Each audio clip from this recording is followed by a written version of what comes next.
Right, welcome back, guys. We've taken a brief hiatus of Christmas to apologise, but we're back. We're raring to go, just like America is. And myself and Bo, we thought we would talk about Trump because, of course, I said it's a new year, it's a new dawn, it's a new era for America. Thought it'd be worthwhile, covering. So, yeah. Yeah, absolutely. I think on this channel we'll do sort of three main things: talk about history and philosophy and political philosophy and all sorts of things, and then also just British politics in current day and American politics. Because there is the old adage, isn't there, that America sneezes and the rest of the world gets a cold. So it is very, very important, particularly to Europe and Western civilization. What America does, they're sort of undisputedly the hegemon of the Western world, and still, I would say, absolutely the hegemon of the world. So it's vitally important what they do, what comes out of the White House. I don't think that there's really any disputing that. No, and incredibly important that there is a powerful person in the White House as well, because, well, a powerful person which can stand up to, the sort of underlings that sort of try to control various bits and pieces, which we've started to see being cleared out. Because a weak head of state or head of the republic in America is nothing but a bad thing for the entire world. It makes the entire world significantly more dangerous. And someone who has basic common sense in the White House is definitely important. Finally, we seem to be having that back now, so that's good. Yeah, and it sets the tone. It sets the tone for everyone else. It's always been funny to me. Once I first realised this at some point in my 20s, I suppose, maybe late 20s, when you realise that the international community of nations, they act very much like a bunch of individuals in a playground. The psychology is very, very similar. They see what the other one's doing, and they take their cues from that. They see what's acceptable and what isn't, and all that sort of thing. The psychology is very, very similar. And so the sort of the tone and the tenor of this second Trump administration is very different. I mean, it's a different Trump 2.0, as people were saying. He's very, very different. Those 4 years out of power radicalized him. He's a much, much stronger leader this time. Much, much stronger. And as you mentioned there, having a strong leader in the White House, because presidents are not universally, they don't wield the same amount of power. So, for example, if you've got a president whose party doesn't control Congress or the Senate, that's a much, much weaker than a president that does. Oh, yeah. Of course, we know that Trump, or the Republicans rather, control the Congress and the Senate. So he is about as strong as a president can be. There are some votes where you need 2/3 in the houses to get things through, but nonetheless, that's extremely, extremely rare. So he's almost, not quite, but almost as powerful as a president can be, and with a strong popular mandate. And Trump's wielding it. That's one of the things that surprises me in a good way, is that there's certain leaders throughout history, I'm talking about now, who wield power like they were born to do it. Like they're not afraid whatsoever to leverage their power, and others that are, So, for example, if you have someone, I think of someone like David Cameron in his second term was quite a powerful prime minister. Same goes for prime ministers. They're more or less powerful depending on how many MPs they've got. Cameron in his second term was a very powerful prime minister, and he still didn't really wield that power with complete authority and confidence. If you look at someone like maybe FDR, I thought you were going to say Tony Blair then. Oh yeah, well, an early Tony Blair. Well, most of Tony Blair's prime ministership, actually, he was a powerful prime minister, and he did, sort of no holds barred. I'm going to push through my agenda. And anyway, it looks like that's what Trump's doing now. It's still early doors for anyone watching this days, months, or years later. It's still like the first week or so or a bit more of the second Trump presidency. So it's still very early days, and a lot of it is still rhetoric, and we'll see how the legislative side of it actually plays out and the legal side of it all plays out. But so far, he's looking strong, and it's no holds barred. He's not pulling Well, he's any saying all punches. the right things, isn't he? Right? Like, compare the first to the second. First term to the second term. Everything that he's doing, yeah, it's all rhetoric. Absolutely fair point. But it's significantly more powerful rhetoric.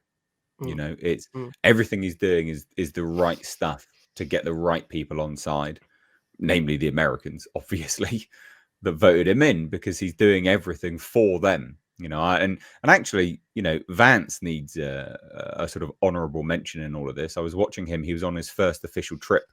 Can't remember where it was, but it was a location that's been brutalised by all the storms. And the rhetoric coming from, both men, they're singing from the same hymn sheet. And even Vance, his rhetoric was very much, first things first. We can worry about, how the entities within the federal entities, how they sort of deal with everything. We can worry about that later. First things first is getting this money that we've promised to the people that actually need it. We and this administration is working for the people. We can worry about that later. That's definitely going to happen. But right now, this has to happen first. We need to make sure everyone gets everything that they need. And you're like, oh, brilliant, amazing.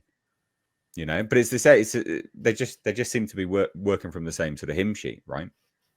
It's really good to see. Really, really good to see. Absolutely. Again, people that might be watching this a long time from now, at the moment, there's sort of two natural disaster regions. There's sort of the Carolinas, where a big storm hit, and then there's wildfires in California, both of which the Biden administration did very, very little to help. I mean, almost deliberately, it seems. It's difficult not to come to conclusion. It's deliberately not helping as much as they could. I mean federal government could nothing. And it wasn't just that either. We had there was some of the storms, wasn't there, last year, and all the rhetoric was like, where's the money going? Like, where's the aid going? And they've got all these specific federal sort of aid units that were just, and they even said we're distributing the aid according to race. You're like, what? Madness. This is mental. Send it to where people need it. Yeah, it might be a certain ethnicity. Sure, fine, whatever they need it, go do that. But don't aim for that being the end goal. That's nonsense. That is total retardation. Well, that is just discrimination. It's as simple as that, isn't it? It's just discrimination.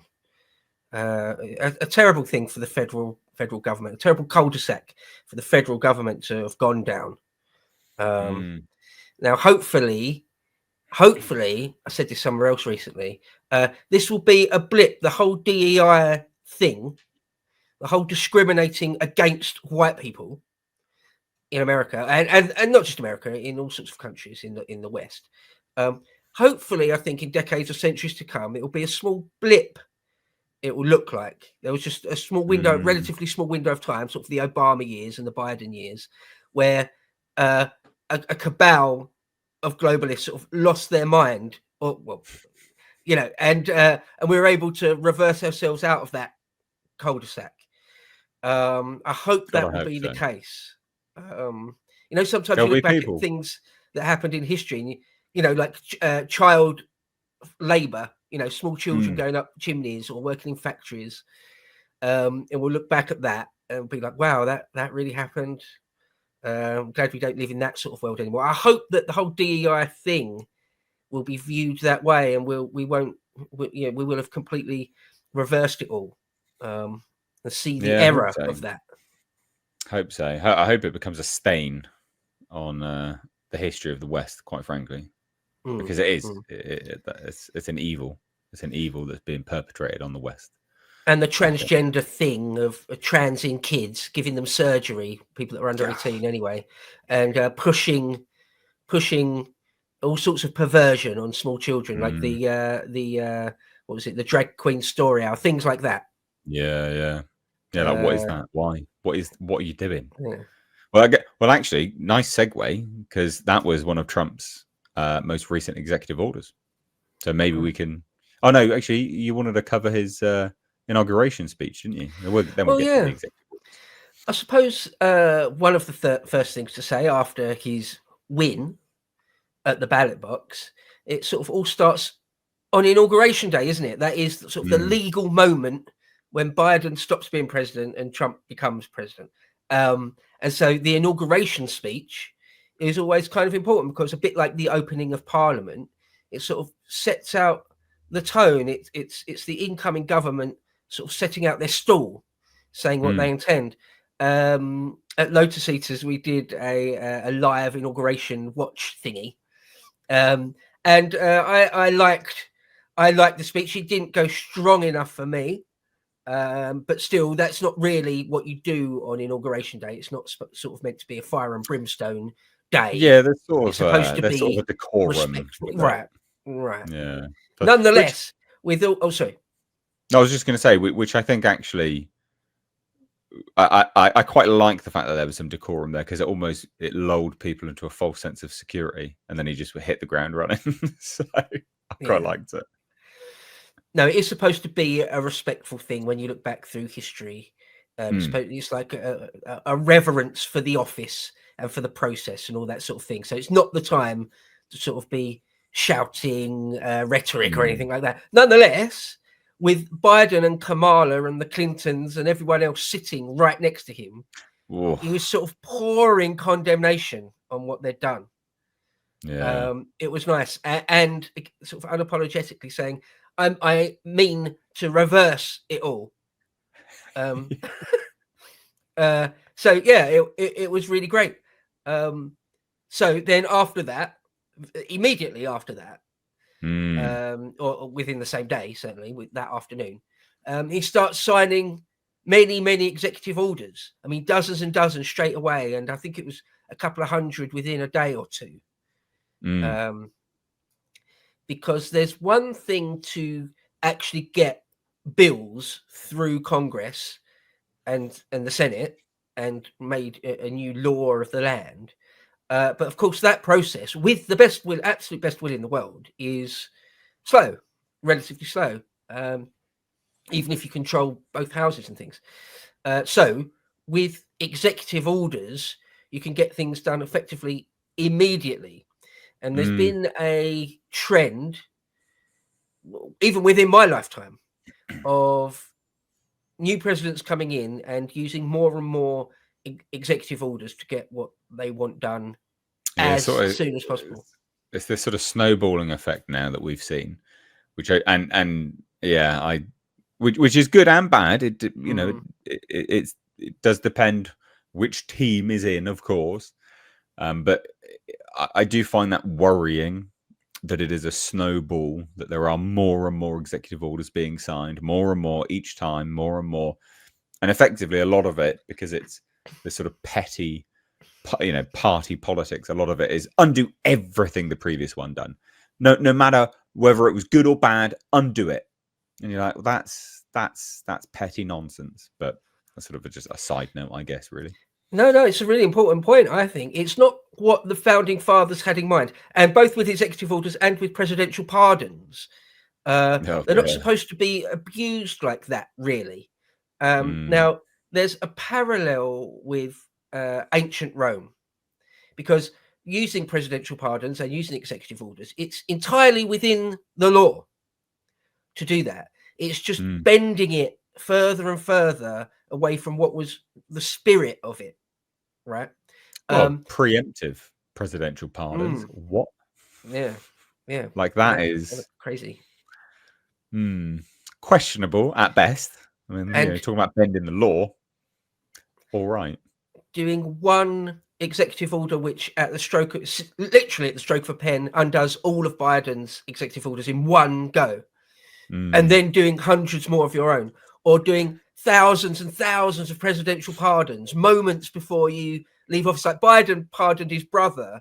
Like, I think it was honestly like 10. Did he though? Oh, well, did he do that though? But it was like 10 or 15 minutes before he goes out for the inauguration process. Like, that's not anyway, with the Roman Republic, what you see there is for a few generations before the end of the Republic, wherever historians put that at, you can see that sort of process going on, where they're using, before it came to blows and mob violence in the street, factional mobs in the street, and then actual full-blown civil war. Before that and during that process, you can see that the politicians, senators, and tribunes, urban tribunes, they're using the various processes that are legal, but just bending them further and further and further. So, for example, a couple of quick examples. There was this thing the Senate could do where they basically, it was very, very much like declaring a national emergency.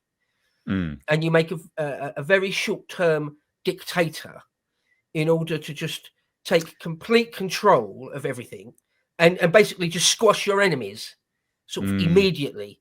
And it was meant to be used for an extreme situation, well, a true emergency.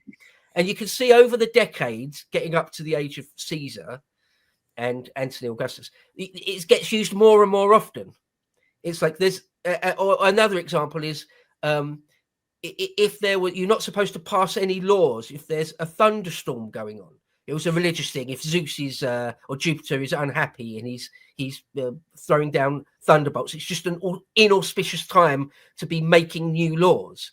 But then it got more and more ridiculous. So that's a legal process they had, and it got more and more ridiculous to the point where one faction would just say, "Oh, I think I hear a clap of thunder on the distance," and there isn't any. They're like, "Oh, well, all business has to be, all government has to just be shut down now because of that." So it's like that by the letter of the law, just about, they're not doing anything illegal, but it's running roughshod over how the Republic was really meant to function. So you're absolutely right to say it's all well and good when your guy's in the office and he's doing these things, but it can and will rebound back. The pendulum will swing back at some point. So it doesn't bode well. These are like body blows. These are like mortal wounds to the body republic. And unless the United States can sort of draw back from that slippery slope, it might take decades, it might take generations before it, well, if the Roman Republic is any indication, before it gets to sort of actual factional fighting in the streets. I mean, look at January 6th or the BLM summer, where there are sort of de facto political gangs, and it becomes, one side spills blood, the other side spills even more blood, and until there's not really the rule of law, and then you're close to a civil war where one side or the other starts using the army. And then the pendulum swings, the other side uses the army even more egregiously, and you haven't got a republic anymore. So I think your fears are absolutely right, that it's well and good when your guy's in power doing it, but it's a slippery slope and it's not healthy, shall we say. But anyway, that's another point. But so back to Trump's, what he actually did, his orders, executive orders. He definitely hit the ground running, didn't he? Like the first few were just trying to drill. Drill, baby, drill. Unleashing American energy, I think, was the sort of title of it all, really. It was, I've got a brief synopsis of it. The order encourages energy exploration and production on federal lands and waters, including offshore, promoting critical minerals, as well as fossil fuels. It lays out a policy to promote true consumer choice. Can't hate that, can you, to be honest? By removing regulations that favor electric vehicles, as well as safeguarding the freedom to choose among household appliances. There you go. So this is one of the first big things, isn't it? His attack on the green agenda. Now, and unless you've bought into the idea that of like the Paris agreements and the idea that carbon dioxide drives the world's climate, even though it's only 400 parts per million CO2 in the atmosphere. And actually, the more carbon dioxide there is, the more plants there are, which means better for everyone. Actually, more lush vegetation. Yeah, Africa. It's not a lot going on in Africa. Well, could be. It's plant Could be food, endogenous carbon. CO2. Millions of years ago, or even tens of thousands of years ago, when CO2 was orders of magnitude higher, we simply had megafauna, giant lily pads, things like that. I say, make giant lily pads great again. I'd love it. I'm here for it. But of course, the sun drives the Earth's climate much more than CO2, certainly man-made CO2. But anyway, there's this, like the green agenda and the Green New Deal is simply just some sort of communist plot to destroy capitalist society in the West. I mean, quite clearly. And Trump was just like, as well. Yeah, right, a power grab. Yeah. And Trump was just like, well, putting all that to an end. That was all nonsense, obviously. I love how unapologetic he is about it all. Yeah. Straight down the line. One of the points I wanted to make was a bit more broadly was because Trump's been around my whole life. You know, I was aware of Trump in the 1990s, right? When I was a teenager. He was a sort of pop culture sort of figure, wasn't he? I mean, he was in movies. Yeah. So it was referenced all the time. Yeah, he's got a cameo in Home Alone 2, isn't he? He's just known as he's just known as like a New York magnate, super rich dude, playboy type fella. Yeah. Right. So if you'd asked me, and who going back to the 90s had thrown his hat into the ring, usually as an independent for a presidential run, and never taken seriously, never got close to it. If you'd asked me, even in 2014.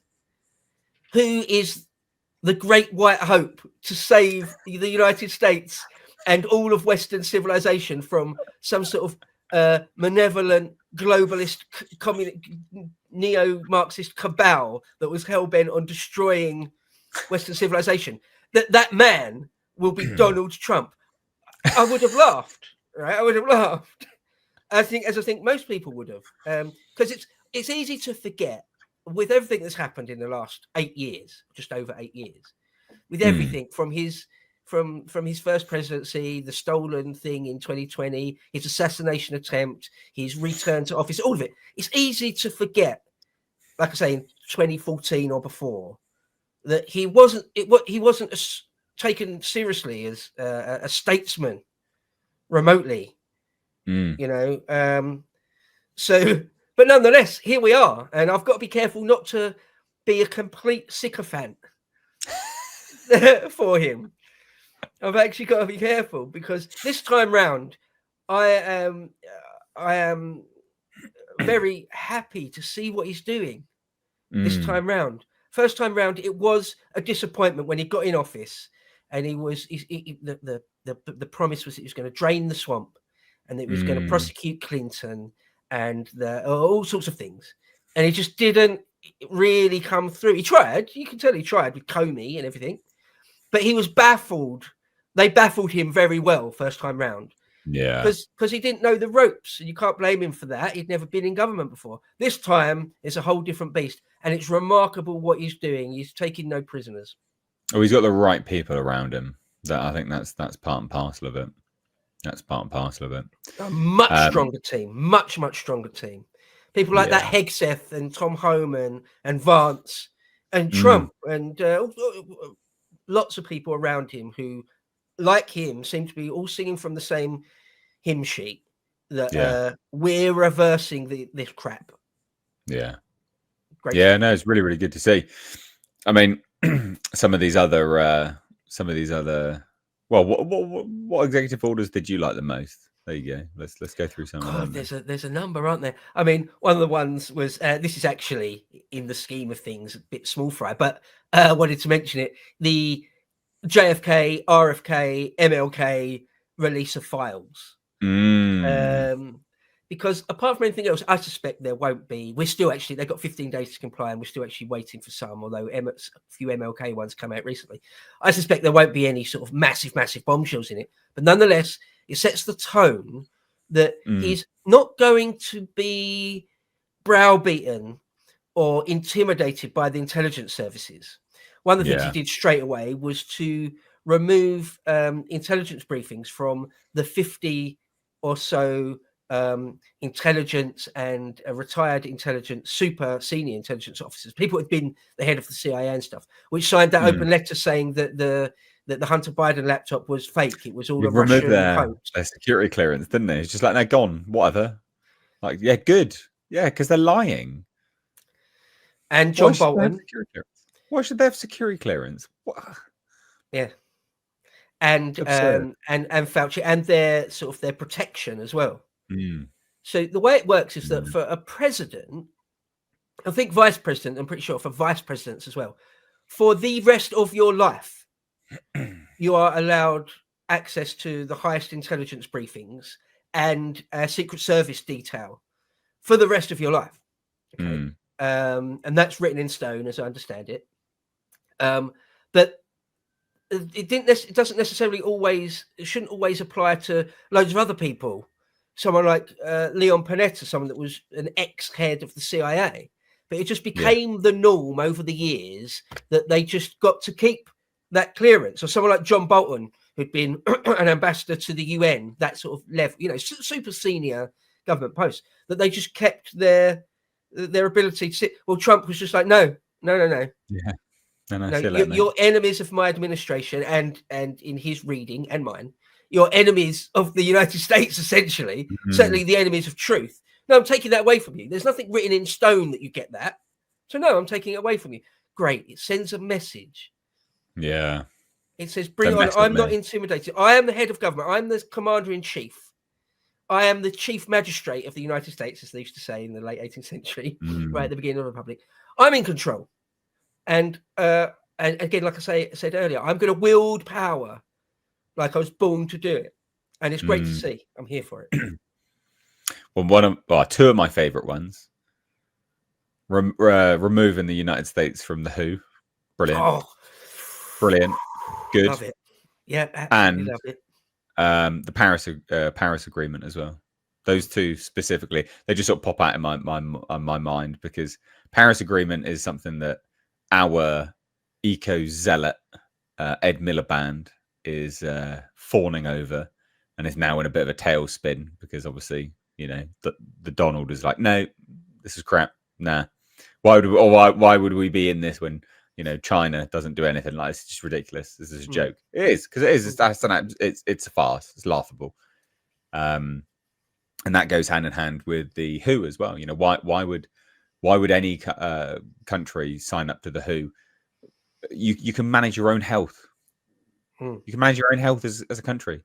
And why would you sign up to the WHO to then allow them sort of top-down dictatorial abilities on your country as well, when they're in the pocket of China? No thanks. No, be gone. Tedros, communist. No thanks. Nah, no thanks. Nah, gone. Enemies, actual enemies. They are enemies of the West. There's no other way to describe it. They are enemies of the West. So yeah, I'm glad that he was like, yeah, no, done. Nah, gone. No, 100%. Again, it cuts to the quick of things. It's about power, where the cockpit of power really is. Who gets to set policy, really? It's about sovereignty, right? Does the federal government in Washington, or the individual states, do they get the ultimate say over, in this instance, health policy? Yes or no? Right. So the WHO, as a sort of a supranational body, got to supersede them, and so you've abandoned an element of your sovereignty there. So Trump, again, unapologetically, is just like, no, we're not having that. No, we're not gonna sort of outsource our health policy to some foreign communist dude who absolutely hasn't got our best interests at heart. 100% clearly hasn't. So no, just put an end to that with a stroke of a pen. Love it. Yeah, it was great to see. And any others that sort of jump out to you that you particularly enjoyed? Let's see, what has he done? There's loads of things like the tariff thing, in going hand in hand with remigration policy or migration policy. Why didn't you say? I'm surprised you didn't say that to start with, to be honest. leading up to it. There's been so many. So he wanted America, like most countries in the West, has been. We've had regimes, open border, fifth columnist traitors at the head of government, just opening our borders and flooding us with foreign people, some of which will be hardcore criminals, Yeah. and then not locking them up, and not if when you realise that they are like a hardcore criminal element, not deporting them back to their countries of origin. Madness, true insanity. So Trump wanted to send a whole bunch of Colombians, like repeat offenders, violent repeat offenders and things, back to Colombia, a couple of planefuls full of them. And the Colombian government, socialist Colombian government, said, no, we're not taking them. Yeah. You can't do that. And so once again, Trump wielding power, saying, well, all right, so okay, you want to play hardball? How about this? We'll just slap 25% tariffs on everything you try and sell in the United States, and if you don't crack, we'll up that to 50% in a week's time or 2 weeks' time or whatever it was. Just playing true hardball. It's like we've got the power as the United States to wreck your economy real quick. Yeah. So you're taking them back, bro. Yeah, it wasn't just crumble. that was the main thing, obviously. But he also went so far as to be like, no, we're going to revoke all your visas as well, all of your visas for your like, you know, sort of political nationals that are here. Going to revoke all of that. We're going to make it more difficult for you to have any visas to come here remotely on a legal basis as well. Which again, good, fantastic. The economic element, 100%. I mean, that's what did it, obviously. But it's good that he also threw in the visa element as well, because it reinforces that no, these are our borders. They're our borders. You don't just come here. Like, I have the power to say yes or no. So if we don't have borders, we're in a very real sense not a sovereign nation anymore. You're not a nation. Without borders, you're not a nation at all. And I think he also said that this extends to other countries that are sympathetic to you. So again, it's given a warning to any other countries that want to try and stand up to him, because this is the thing about the art of the deal, is when you realize what leverage you've got, how strong your hand is in this game of cards. The United States is extremely powerful when it comes to that. They hold all the cards, not all the cards, but he's got a strong hand. And so he like I say, he can sort of cripple a country like Colombia. They can cripple their economy pretty easily, pretty quickly. The Colombian economy needs the United States market much more than the other way around, like way more than the other way around. He's been saying this about Canada as well. I'm really intrigued to see what happens with Canada. Really intrigued to see. But the wonderful thing about the Colombian one was they ended up sending a bloody presidential jet to be like, oh, we'll come pick them up. Like, oh yeah, I bet you will. Yeah. So talk about the art of the deal. They crumbled within hours. It was within an hour. I think it was actually that quick, within an hour. Yeah, I'm pretty certain it was. Could be wrong. But... I can't remember his name, Gustav something or other, the leader of Colombia, put out on Twitter like this defiant, we won't do it, we will never bow to imperialist slavery, whatever commie lefty nonsense, like a big long spiel, a wall of text. Trump replies on Truth Social, which gets retweeted straight away, saying 25% to have 50%, all the things we just mentioned. And they immediately said, okay, we give in. In fact, we'll send our presidential plane to pick them up. How about that? Like, it was all bluster, in other words. Trump stood firm and they completely folded like a cheap suit. Great to see. And so they're sending a whole bunch of Colombian criminals back to Colombia, and he's doing the same with Haiti and a number of places. And hopefully it's just a sign of things to come. It's just the first opening salvos in a giant policy, hopefully, because that Tom Homan, he's like he's playing for keeps. He's playing for keeps, right? He's really good, and you can't mess with him.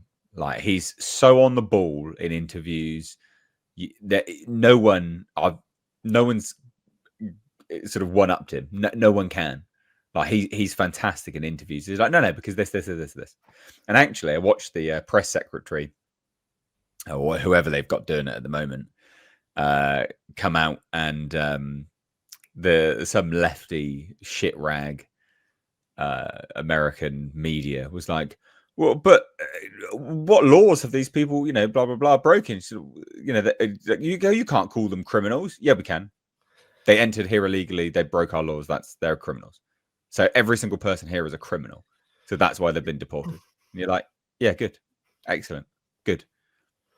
Yeah, immigration laws are there for a reason. Yeah, I can't even come into my own country without rigorous checks, and this is my country, right? An American, exactly the same thing. You can't get into your country without rigorous checks.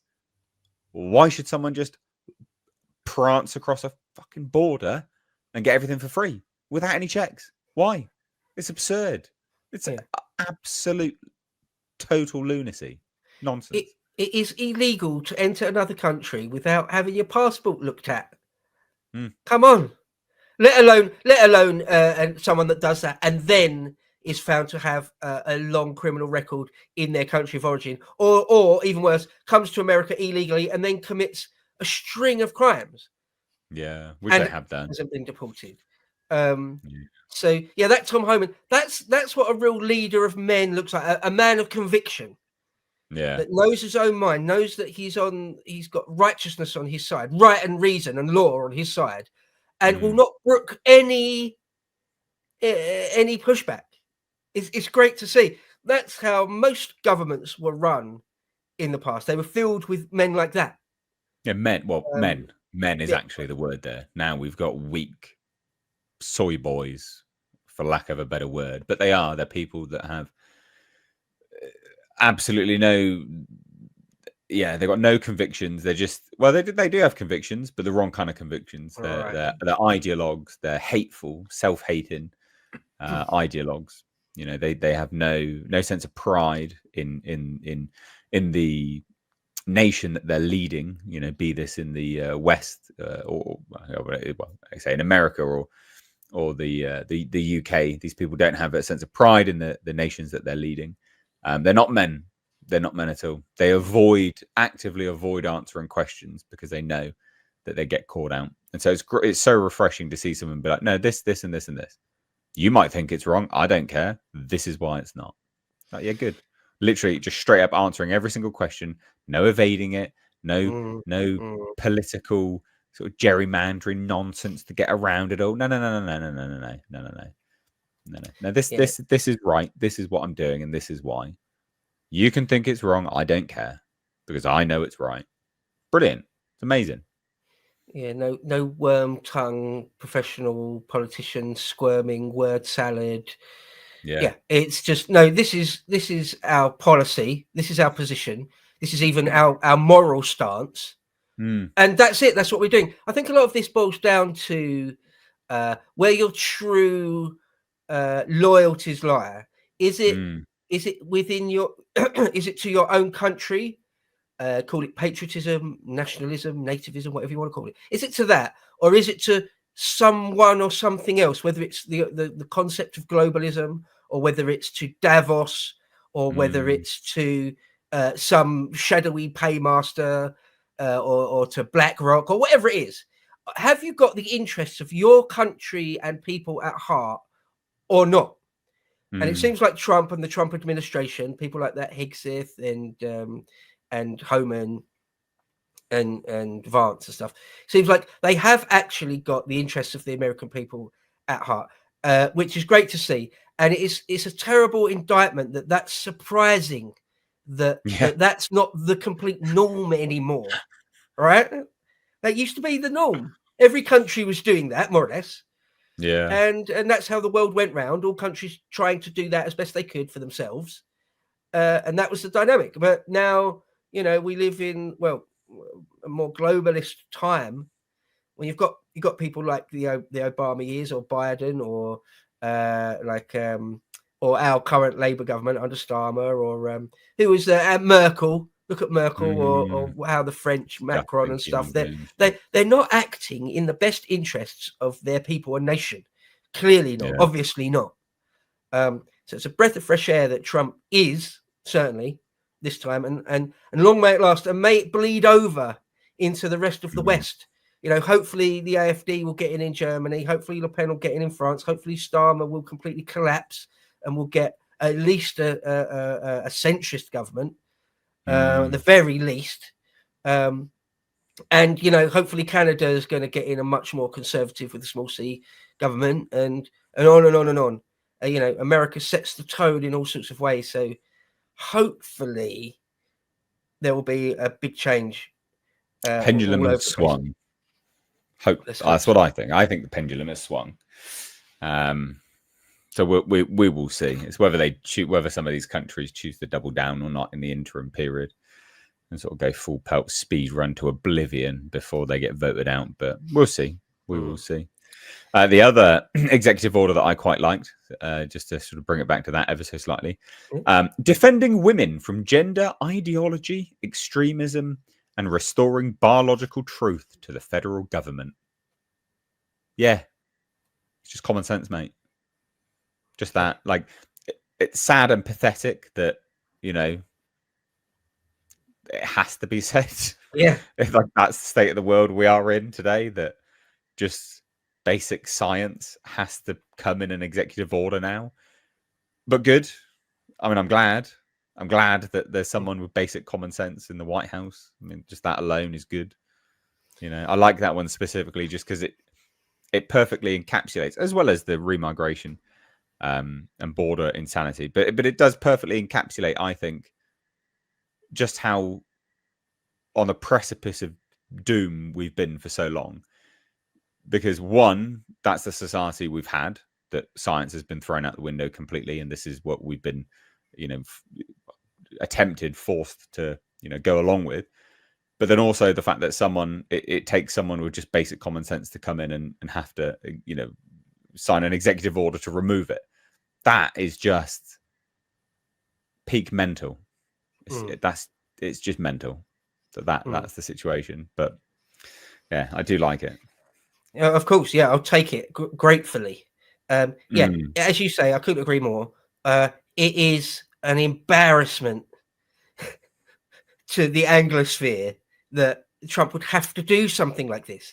That this transgender movement we've had over the last few years is absolute madness. The idea, not just the idea that any man, not an actual transgender person, just a transvestite, just a man who likes to wear women's clothes, can say that he is a woman.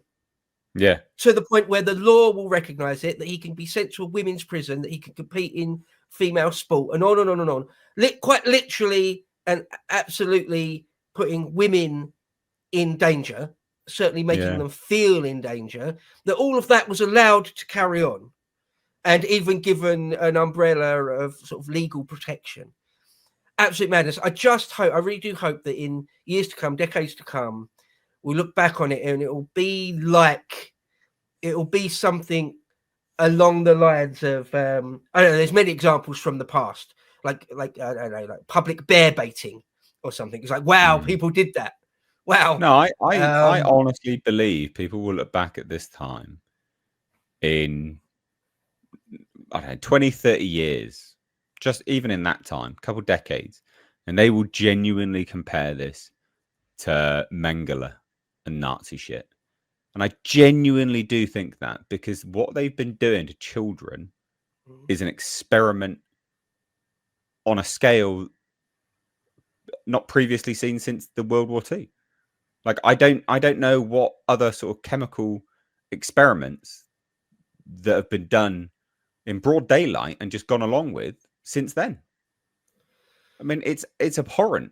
You're chemically castrating children because a girl is a little bit boyish.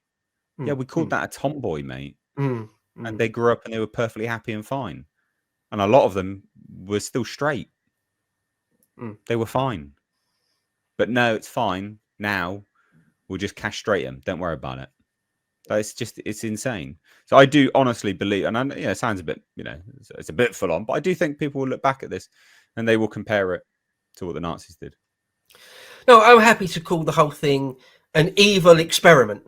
Yeah, absolutely evil experiment. The idea that you can take a minor, because once you're an adult, you are sort of, you should really be free to do whatever crazy shit I'm you want to your specifically own body. referencing what they But can do to children, even some actually quite small children, were encouraged by the institutions, by their schools sometimes, that they made some sort of expression of androgyny, and they're actually encouraged to, in the end, have surgery or get chemically castrated or something like that. Evil. That's an evil experiment that was allowed to take place. An abomination, a shame, true shame on us collectively for allowing it to have. Of course, there are many voices saying, as it was going on, that this is an abomination, but that it was given, the cover of law in some senses. Terrible. That minors could have so-called top surgery or something, or little boys take loads and loads of estrogen and become essentially chemically castrated, terrible. Nasty. Yeah, nasty, really nasty. And we notice that wasn't being pushed in the rest of the world particularly. Not sure how well that whole agenda played out in China or Nigeria or Bangladesh. Not so much. Not reached there yet. But in Australia and New Zealand and England and Germany and France and the United States, disgusting stuff. I've got one other executive order that I quite like, and then you can rattle off some. I really like the fact that, and again, common sense, really common sense, and I don't understand why we don't do it. Well, I do, because we're run by imbeciles that are, well, they're evil. They're not just imbeciles; they are actually evil. But whatever. Anyway, no, we're gonna pause foreign aid for 90 days. We're gonna assess whether foreign aid is in our interest or not, and if it's not, you don't get our money. Yeah, good. Why do we just keep sending money to random foreign countries? Like, if it's not in if it's not in the States or the UK's best interest, we sent like 150 million pound to Pakistan. Why? Why are we sending 500 million pound to foreign farmers whilst taxing our own farmers? Why? What are we doing?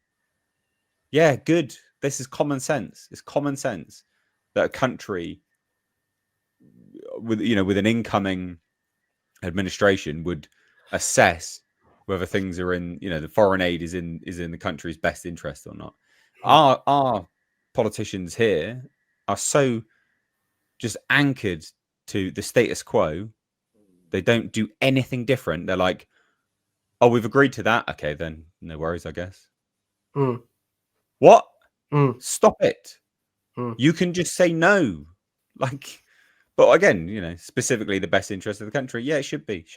Why? Because it's my money. It's my tax. It's you, the people watching in the States. It's your tax, right? In the States, Donald Trump is protecting your tax, your money. That's how it should be. Perfectly reasonable. Perfectly common sense statement to make. Great policy. Be giving vast sums of money to countries that are strategically your enemy. Like on a global strategic level, Pakistan are essentially our enemy, and we're giving them millions and millions of pounds just because they're really good. Or like we're giving loads and loads of money every year, the United Kingdom, to India, who are far more resource rich than we are. Giant population compared to us. They've got their own space program, which is actually better than ours, much better than our contribution to the European Space Agency. They don't deserve or need our quote unquote aid. It's a madness. It's an absolute madness. Again, it's just simply not in our interest to do that. And and the same goes for the United States on a larger scale, much larger scale. For example, I saw just today that when Trump got in, within a few days, he had got people to just do a quick review of what's literally going out the door right now and just stop it. So apparently they were just about to send $50 million to Gaza to promote the use of condoms in Gaza. $50 million was just There about is to go no out the door. Gaza.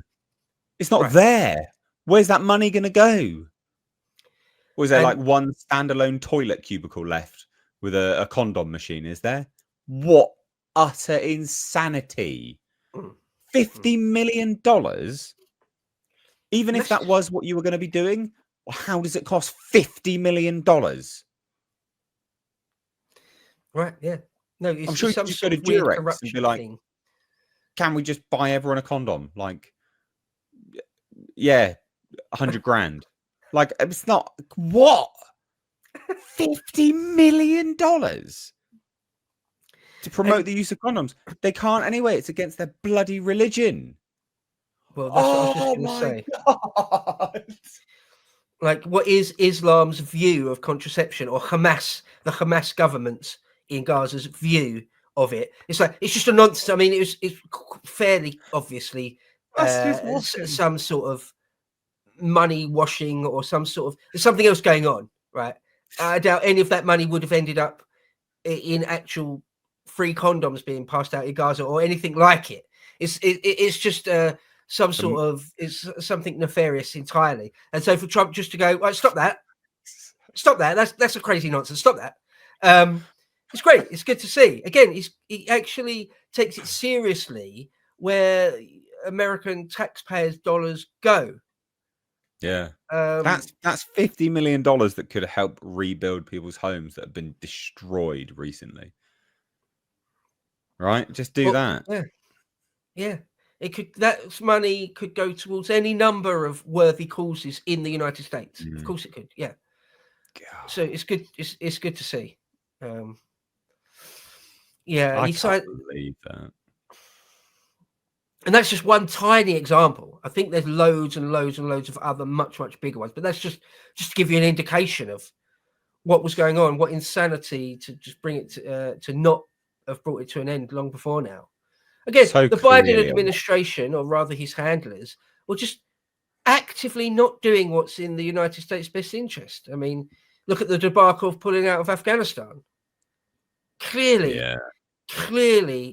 that was people that hated America, or was actively trying to undermine American influence and power and safety in the world. There's no other way to read that. There really isn't. One of the things I wanted to mention or talk about was the Davos speech. So we talked about how he got into office and straight away hit the ground running with all these executive orders. But then within I think the third day, maybe the fourth day, he remotes in to Davos. It's quite a good remote, actually. I really liked how that looked. They do. It looks good. Like, it's very I don't know. It's very dramatic. It looked very dramatic, which, again, you compare that to other sort of politicians across the world. A lot of them just sat in a dingy office. You're like, put some effort in, mate. Yeah. Anyway, side note. Yeah. So he zooms into Davos, Skypes into Davos, wherever it was, on a remote feed, live by satellite feed. Pardon me. And he was actually introduced by Klaus Schwab himself. And they all politely give him a round of applause as he begins. And over the next few minutes, he absolutely dismantles their entire agenda. And it was beautiful to watch. It was absolutely beautiful to watch because where the inauguration speech, as we said, was fairly low key in tone and tenor. Anyway, it was fairly restrained. This wasn't. Here he's just saying straight to their faces, more or less, their entire sort of globalist, neo-Marxist commie agenda. It's all coming to an end. The party's over, guys. Yeah, no, I'm going to do everything to make people manufacture stuff in America. Oh, you don't like capitalism? You don't like the American strain of capitalism? Well, how about this, bro? I'm gonna sort of tie the hands of sort of the big capitalists in the world, where it simply is in their interest to do stuff to do business in America now. Mm. right? I'm going to shut the borders. I'm going to make borders great again, essentially. So your whole thing of just like watering down and changing the demographics of countries forever, that we're going to stop that. That's all coming to an end. Your green agenda with the Paris stuff, and that we're not allowed to drill for our own natural resources. That's all coming to an end as well. How about that? And just on and on and on. I can only imagine that Klaus Schwab and his ilk, that type of lefty billionaire class, whatever it is, they must have just been sitting there like, no, like our entire project is just being destroyed in front of our very eyes and ears in real time, and the Donald isn't going to stop. Like, he's got the bit between his teeth, and he means it. Every indication is that he absolutely means it. It was lovely. Dr. Nima Parvini said it was cathartic to hear it, and I absolutely agree. It was. That's exactly the right word. It's like it's healing the open wounds, the open sores of what they've done to us over the last few years. Yeah, just as an excerpt from that, he says, "My administration is acting with unprecedented speed to fix the disasters we've inherited from a totally inept group of people and to solve every single crisis facing our country. This begins with confronting the economic chaos caused by the failed policies of the last administration, by proxy, the WEF, you know. Over the past 4 years, our government racked up $8 trillion in wasteful deficit spending and inflicted nation-wrecking energy restrictions, crippling regulations, and hidden taxes like never before." Oh, yes. Brilliant. The energy thing, inflation, open borders, sort of all of their agenda, really.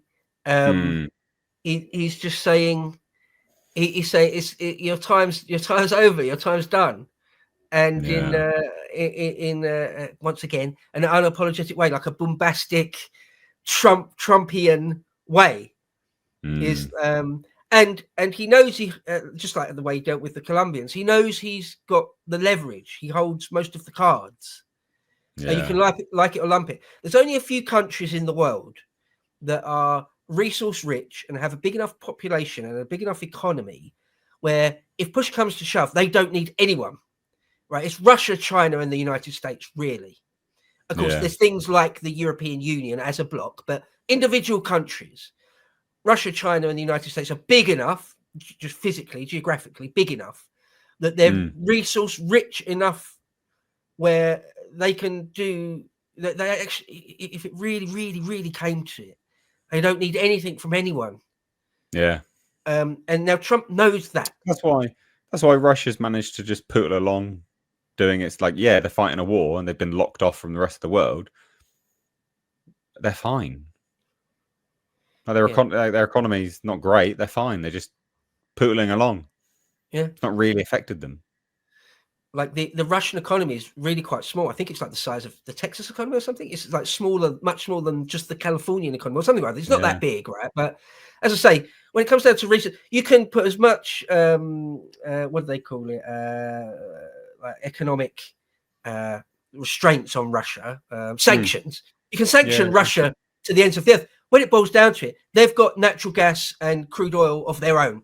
They've got rare earth materials of their own.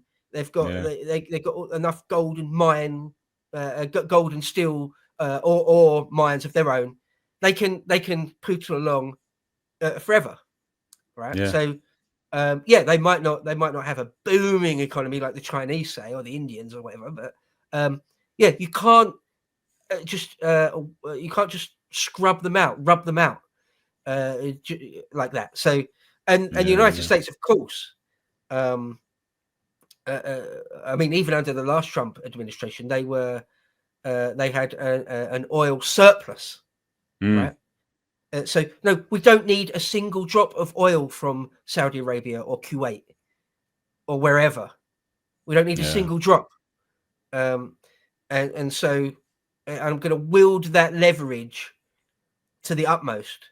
That Davos speech, I just thought it was great because it's Trump fulfilling the promises we used to in the West, aren't we? Unfortunately, governments talking a big game, or sorry, parties talking a big game in the run up to an election, and then when they actually get into power, simply not delivering. I mean, let's say even Trump did it himself a bit first time round. Lock her up, and then on day one, going, "Oh no, actually, I'm not going to."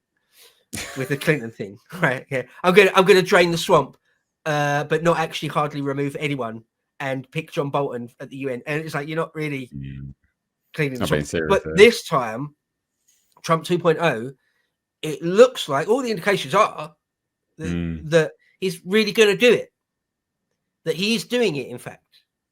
Yeah, and none of the lines and nonsense that we come to know from politicians in the West these days. I've been tweeting out all over Keir Starmer's posts on Twitter and 10 Downing Street and any other Labour front bench. The sort of Keir Starmer's lead up to the election, he promised to freeze council tax. He promised we Labour will freeze council tax. And now, those watching, if you didn't know, we're going to have record high, some places illegally high, 25% increase on council tax. 25% increase on council tax. That's crippling. That is crippling. But he promised that it would be frozen. Promised. Well, yeah, those promises. Wanker. I think you're allowed at that point, without fear of any libel suit, just to call him a liar then. Oh, yeah, 100%. So you lied. There's not really any other way to characterize that. Liar. Right. So Trump, one of the things he did before he was in power, it's quite a while ago actually, it was many months before he won the election, he came out with a 10-point plan to attack the deep state. Now, whatever you want to call it, the blob, there's loads of different names for what is the deep state, the alphabet agencies, whatever it is. And he's saying, look, I'm going to review everything they do, like the Pfizer cults and the way that they were able to censor all sorts of things, the way they were able to weaponize all sorts of things against the American people, to wield the FBI, for example, in a way that curtails freedoms of speech and other more immediate freedoms. It's going to bring an end to a lot of that. For me, that's one of the most important things. The indications are he's going to start doing stuff like those 50 signees of that letter and the JFK stuff. So hopefully he goes through with that 10-point plan to prevent the establishment, that's another way of saying it, the sort of permanent establishment, from being able to dominate the American establishment. It should come from Congress and the White House. Yeah. Not the elected officials. Not this cabal of people at the top of the intelligence services. Yeah, literally just unelected, faceless. Unelected, right. Right. Alphabet agencies. No. And he's also said as well, the people that, don't want to come back to work, the people that are disobeying, you're all fired. Yeah. Good. That's what should happen anywhere. Like we in the UK, sorry to bring it back to the UK, anyone watching, but in the UK, we've got the civil service. They stop so much from happening. Just fire them. If you do that, we're going to do... No, you're fired. Like a couple years ago, they were asked to literally just do their job, and they threatened to sue the government. No, you're fired. Be gone, you cretin. Like, this is just nonsense. Once again, it comes down to sort of a wielding of power and being a leader, a real leader, a true leader. So in the UK, for example, there's this idea that a head of government or any department of state, the Secretary of State, either you dominate your department and your permanent civil service secretaries, or they will dominate you. Same goes for America. So there's this idea that I mean, I know Winston Churchill is not in favour. The memory of Winston Churchill is not in favour with a lot of the distant right in Britain. But nonetheless, just as an example, when Churchill became prime minister in 1940, because he'd already been in and around the game of the Whitehall game and government for years and years and years. He knew the game inside out. And of course, they were at war. We were at war. But he decided, I mean, rightly, you have to admit, that he's going to, this is how some historians have described it, he's going to take Whitehall by the scruff of the neck. He's going to dominate Whitehall. He's not going to take any crap from civil servants, whatever it takes. And it is in a time of war, so you know it's quite an extreme case. But nonetheless, no. Number 10 is going to dictate policy, and any civil servants get in the way, we're going to fire you. We're going to just push you aside. We're going to change departments. We're going to change ministers, whatever it takes. The authority sits with the head of government and with MPs, not with civil servants. As it should.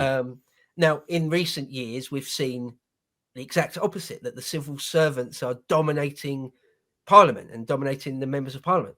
And you can see with Trump, or you can see with Biden, let's say, that the people below him were able to dominate him, quite obviously. Yeah. And Trump is not having it. It's going to be the other way around. Trump calls the shots. And it's just nice to see. It's just nice to see a real leader, least of all the fact that he's sort of on our side of the aisle, largely. I don't like the AI crap he's talking about. I'm highly suspicious of AI. But anyway, that's perhaps for another time.